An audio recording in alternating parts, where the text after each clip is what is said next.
Finally আমি আহি Markham valley entry পইণ্টটো পালোঁ। এয়া মাৰখাম ভেলীৰ এখন চাইন, তাৰপিছত এইপিনে উঠি যাব লাগিব।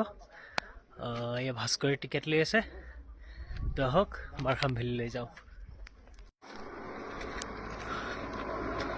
এইবোৰ লাহে লাহে মাৰখামৰ ভাইব পাবলৈ লৈছোঁ। এই মাৰখাম ভেলীলৈ অহা পথ নতুনকৈ বনাই আছে, মানে পুৰা আণ্ডাৰ কনষ্ট্ৰাকশ্যন। সেয়া ৰাস্তা নতুনকৈ বনাই আছে।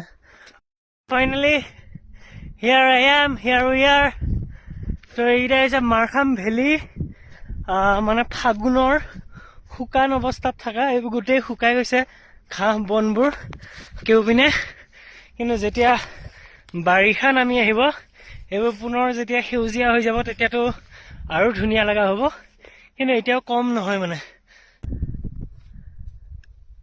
এইটো বৰ ভাস্কৰ, সেই কুকুৰৰ লগত খেলি আছে। নামি যাওঁ।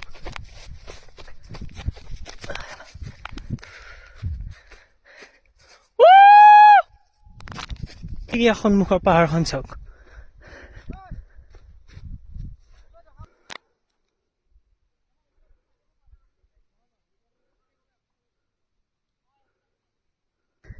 আৰু এইবোৰতো অলপ পাইন গছ চাওক, মই জুম কৰি ৰাখিছোঁ। এই পাইনৰ গুটিবোৰ লাগিবলৈ ধৰিছে।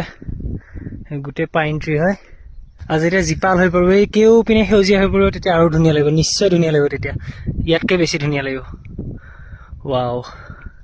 তো এয়াই আছিলে মাৰখাম ভেলী। গতিকে এতিয়া বাই বাই। ইয়াৰ পৰা চি ইউ, আকৌ লগ পাম নেক্সট পইণ্টত। Till then bye bye.